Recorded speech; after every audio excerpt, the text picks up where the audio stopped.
Très chers amis, dans la paracha Nasso, juste après le Nazir, juste après le passage du Nazir, la Torah nous mentionne la Birkat Kohanim. La bracha que les Kohanim ont une mitzvah de bénir le peuple d'Israël chaque fois qu'on le leur demande. Et alors, d'abord, pourquoi on rappelle les Birkat Kohanim immédiatement après le passage du Nazir? Normalement, ce passage du Birkat Kohanim aurait trouvé toute sa place dans la paracha de Shemini. Dans la paracha de Shemini, il est rapporté donc le jour de l'inauguration du Mishkan.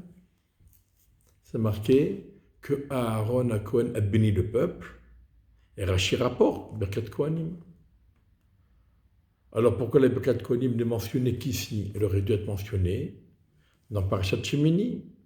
C'était la première fois que Aaron bénissait le peuple en leur récitant ces versets. Donc pourquoi ce passage est marqué ici? Alors, on peut dire que c'est une allusion. Le Nazir a atteint un tel niveau d'élévation comme le Kohen Gadol, voire plus, que on peut demander au Nazir également une bénédiction. Pas Birkat Kohanim, parce que la Birkat Kohanim elle est réservée aux Kohanim, mais une bénédiction. On sait bien qu'il y a des gens qui sont prêts à faire des kilomètres pour recevoir une bénédiction de grands rabbinim. Alors, il y avait un grand rave qui disait, mais au lieu de faire des kilomètres pour aller voir tel ou tel rave et lui demander une bracha, eh bien, allez à la synagogue et écoutez Birkat Kohanim. Birkat Kohanim, c'est certifié par la Torah. Va'ani avarechem, et je vous bénirai. Akadosh Baruch Hu dit, je vous bénirai. La Birkat Kohanim, c'est une bracha qui est certifiée authentique. Alors, la Torah vient nous dire, c'est vrai, la Birkat Kohanim est une bracha garantie, aux effets garantis. Oui, il faut aller à la synagogue pour écouter la Birkat Kohanim. Et il faut, dans la mesure du possible, faire en sorte que tous les jours, chaque fois que c'est possible, de faire Birkat Kohanim. Mais la bracha des tzadikim et des chachamim, donc ici on parle du Nazir, mais la Gemara nous dit Mamzer Talmid Chacham, un sage, un érudit, même s'il est Mamzer, il a un niveau supérieur à un Kohen Gadol,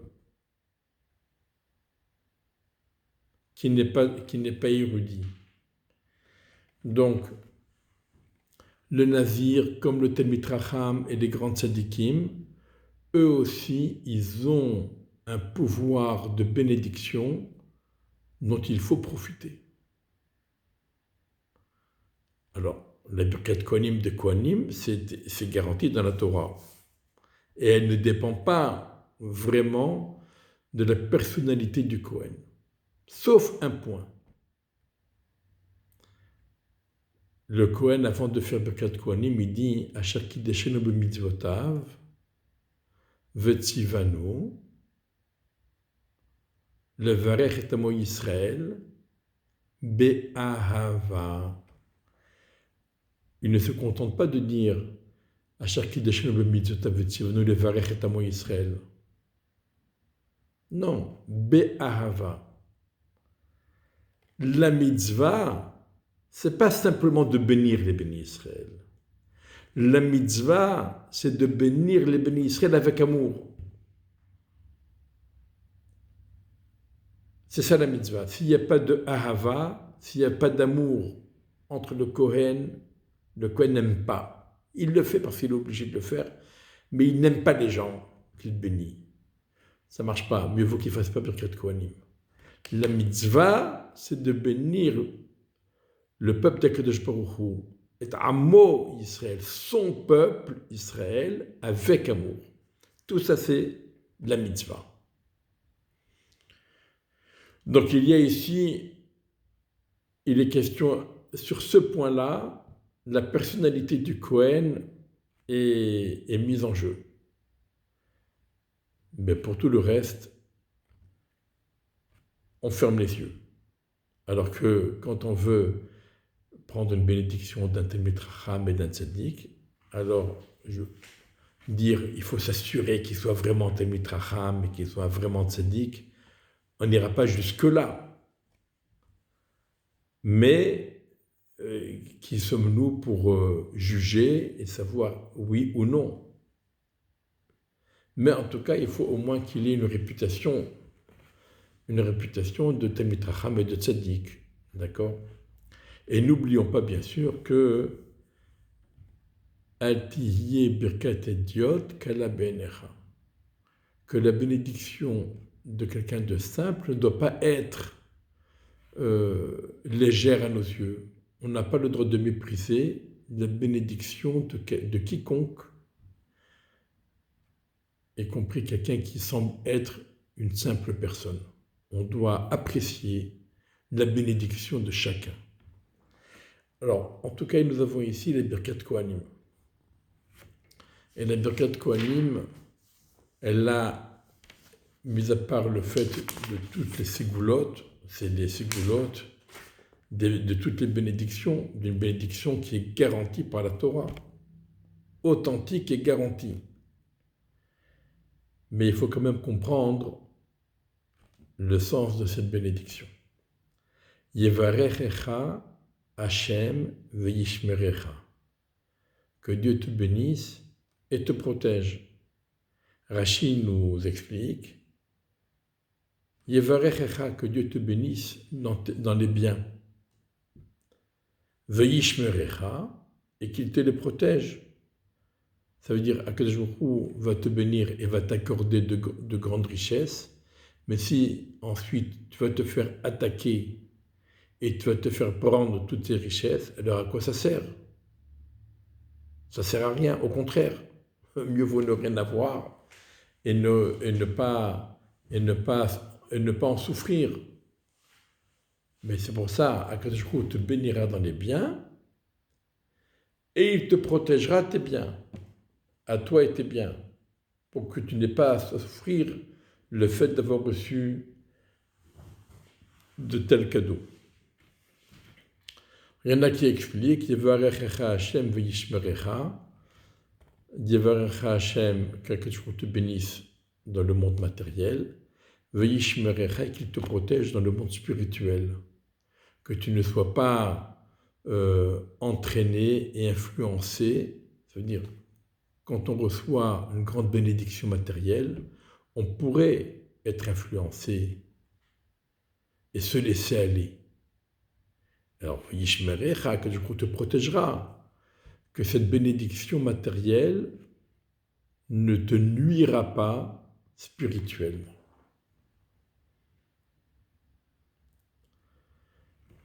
Ya'er Adonai panav elecha v'choneka. Qu'Akadosh Baruch Hu éclaire sa face vers toi et qu'il te gracie. Ça, ce sera pour la traduction. Ya'er, me'or panim, un visage rayonnant, un visage éclairé, souriant. Lorsqu'on rencontre quelqu'un et qui nous fait un grand sourire, il a un visage rayonnant, ça nous fait plaisir et ça nous fait du bien. Alors que lorsqu'on rencontre quelqu'un et il nous fait la tête, alors ça nous inquiète et ça nous met mal à l'aise.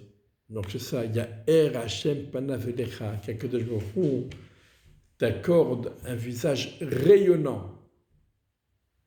Que toi tu aies un visage rayonnant pour les autres et qu'Akadosh Baruch Hu te montre pour toi un visage rayonnant.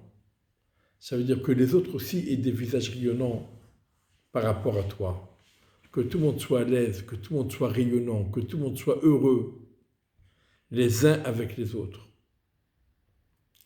Quand on sent que la vie nous sourit, comme on dit chez nous, la vie nous sourit, ça veut dire qu'Akadosh Baruch Hu nous accorde un visage rayonnant. Et il faut remercier Hachem pour cela. Vichuneka, mais que tout ce qu'Akadosh Baruch Hu nous accorde et nous offre, que ce soit gratuit. Chen, c'est la grâce, mais c'est aussi la gratuité. C'est gratuit. Tu n'as pas besoin de payer. Le sourire est gratuit. Plus on sourit, mieux c'est. Mais il y a une autre explication. Il y a ça vient du mot or, qui ner mitzvah, ve Torah or. La mitzvah, c'est comme une bougie, une flamme, et la Torah, c'est la lumière. Il y a Hashem panav elecha, qu'Akadosh Baruch Hu t'accorde la compréhension dans l'étude de la Torah. Qu'Akadosh Baruch Hu t'accorde ta part dans l'étude de la Torah. Il y a Hashem panav elecha. Vichuneka, on peut également le comprendre. Il faut savoir quand même que l'étude de la Torah c'est la chorma de Dieu, et que normalement, comment peut-on prétendre comprendre et intégrer la chorma d'Hachem? Donc c'est un cadeau de Dieu. Akadosh Baruch Hu nous donne ce cadeau, il nous donne la possibilité de comprendre et d'intégrer et d'expliquer le texte de la Torah. Et c'est un cadeau qu'Akadosh Baruch Hu nous donne gratuitement. Et ce cadeau, il le fait au travers de la Neshama. En nous accordant la Neshama, Akadosh Baruch Hu nous donne cette possibilité donc d'étudier la Torah et de la comprendre et de l'intégrer en nous et de la vivre. Et donc une autre explication pour Vichuneka, Chen, en hébreu, en abréviation, ça correspond à Chochmat Hanistar. Ça veut dire pas uniquement le texte, mais même les sodotes de la Torah, les secrets de la Torah. Ça aussi, Akadosh Baruch Hu nous accordera une part, une possibilité de les étudier et de les comprendre dès que le moment sera venu et que le niveau sera atteint. Yissa Hashem panav elecha, v'yasem lecha shalom. Donc, qu'Akadosh Baruch Hu élève sa face vers toi et qu'il te donne, qu'il t'accorde la paix. Rashi nous dit, qu'est-ce que ça signifie Yissa Hashem panav elecha? Yichbosh ka'asu. Akadosh Baruch Hu va maîtriser sa colère. C'est-à-dire, même si nous ne nous comportons pas comme il faut, Akadosh Baruch Hu ne va pas s'emporter contre nous. Alors, qu'est-ce que cela signifie? C'est marqué dans la Gemara que les anges ils se sont plaints auprès d'Akadosh Baruch Hu. Ils ont dit, c'est marqué Ashalo Yisapanim Vuli Karshorad, que toi, Akadosh Baruch Hu, tu ne prends pas de pot de vin et tu ne fais pas de préférence entre les uns et les autres. Tu juges avec équité et justice. Et là, c'est marqué dans Birkat Kohanim, Yissa Hashem panav elecha, que Akadosh Baruch Hu, il a ses préférences, il a ses préférés. Alors, c'est contradictoire. Et la Gemara dit, les Béné Israël, moi je leur ai donné la mitzvah de réciter Birkat Hamazon quand ils mangent. C'est marqué V'achalta, V'savarta ou Berarta. Tu vas manger, tu seras rassasié et tu feras ensuite la bracha. Donc l'obligation du Birkat Hamazon, l'obligation de la Torah de réciter le Birkat Hamazon et de remercier Hachem, c'est uniquement quand on a mangé et qu'on est rassasié. Mais si on a mangé, mais on a encore très faim, On n'a pas d'obligation de la Torah de réciter Birkat Hamazon. Et pourtant, les bénis Israël, ils remercient Akadosh Baruch Hu avec la même ferveur et le même enthousiasme, même s'ils ont encore faim. Pour un kazaït, pour un petit morceau de pain comme une olive, 30 grammes de pain, ou bien kabetza, quand on mange 55 grammes de pain, même pour ça, on a encore faim et on fait Birkat Hamazon. Donc, puisque les bénis Israël me remercient avec enthousiasme et ferveur et avec joie quand ils ont mangé, même s'ils ont encore faim, alors c'est normal que moi aussi, je leur fasse cette préférence. Alors, qu'est-ce que ça veut dire Yisa Hashem Panavelecha? Lorsque quelqu'un est faute, il construit un mur qui le sépare d'Akadosh Baruch Hu.